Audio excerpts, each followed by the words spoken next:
The North Sea churned like a cauldron, waves crashing against the jagged cliffs of the Scottish coast. A lone figure, hunched against the relentless wind, scanned the horizon. Sigurd, a young man with eyes the colour of storm clouds. Fear gnawed at him. A fear born of whispered legends and flickering firelight tales. The Black School. Legends spoke of a school not built of stone and mortar, but carved from the living rock beneath the earth itself. Here, knowledge wasn't dispensed by kindly teachers, but by a being of pure malice, the devil. Sigurd wasn't one for superstitions, but the tales of men driven mad by forbidden knowledge, and the stench of sulphur that sometimes hung heavy in the air on moonless nights, gnawed at his skepticism. His quest for the Black School wasn't born out of a thirst for dark magic. His village, nestled amidst rolling hills, had been ravaged by a mysterious illness. Crops withered, livestock died, and a hacking cough echoed through the once cheerful streets. The village healer, a wizened woman with eyes that seemed to hold the secrets of the ages, had spoken of a cure, a potion brewed with rare herbs and whispered incantations, knowledge only possessed by those who dared enter the Black School.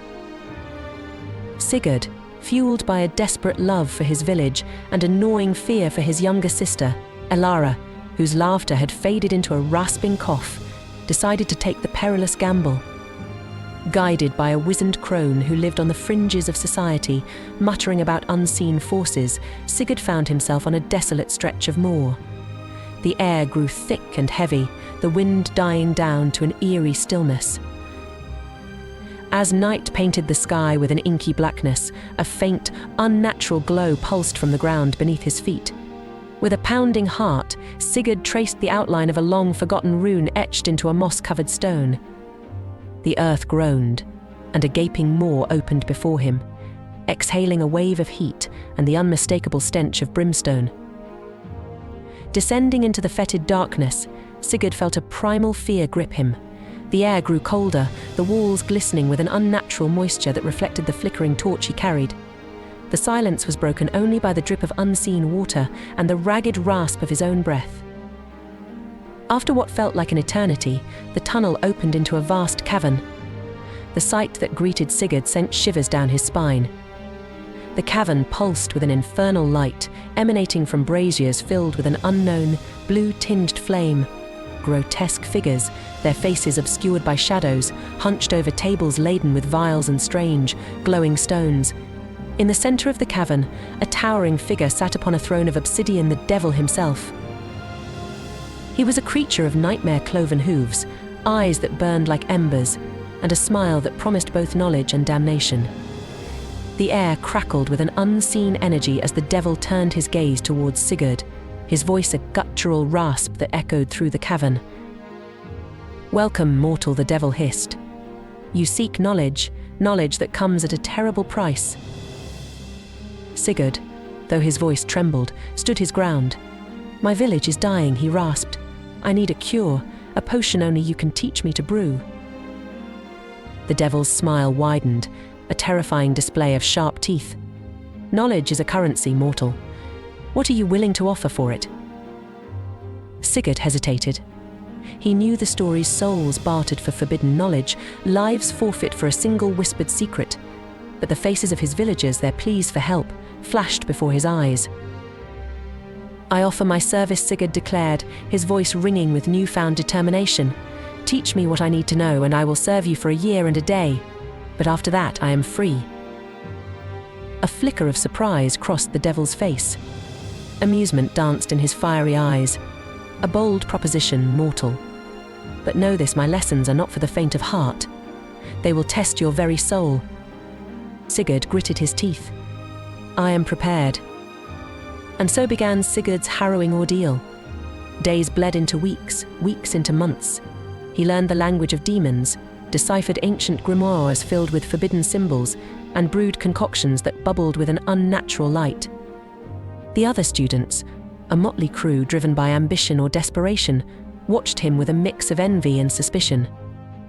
Sigurd excelled in his studies, fueled by a burning desire to save his village, but the knowledge came at a cost. He felt a darkness creeping into his heart, a growing sense of isolation. The faces of his loved ones seemed to fade into a distant memory, Sleep was a torment, haunted by visions of his village consumed by the mysterious illness and Alara's lifeless eyes staring up at him from a bed of withered flowers. He started experiencing disturbing dreams, visions of the devil twisting his newly acquired knowledge into a weapon, not a cure. Doubt gnawed at his resolve. Was he becoming a pawn in the devil's game? One moonless night, driven to the brink by the torment, Sigurd found himself drawn to a secluded corner of the cavern. There, hidden amongst dusty scrolls, he stumbled upon a forbidden text, a treatise on breaking demonic pacts. The words swam before his eyes, but a flicker of hope ignited in his chest. Sigurd spent the next few weeks meticulously deciphering the text, learning the intricate rituals required to sever his contract with the devil. The process was fraught with danger, requiring the use of rare ingredients and forbidden incantations. Each night, under the watchful gaze of the devil, Sigurd smuggled these items back to his quarters, his heart pounding with a mixture of fear and determination. Finally, the night of the ritual arrived. Sigurd stood in the center of a makeshift circle, drawn with the blood of a white raven and sprinkled with powdered dragon bone. The air crackled with an unseen energy as he chanted the words from the stolen text, his voice hoarse from weeks of suppressed fear. The cavern rumbled, and the devil appeared before him, his face contorted with rage. "Foolish mortal," the devil roared, his voice echoing through the cavern. "You dare defy me?" Sigurd held his ground, his voice unwavering. "I seek knowledge to heal, not to destroy.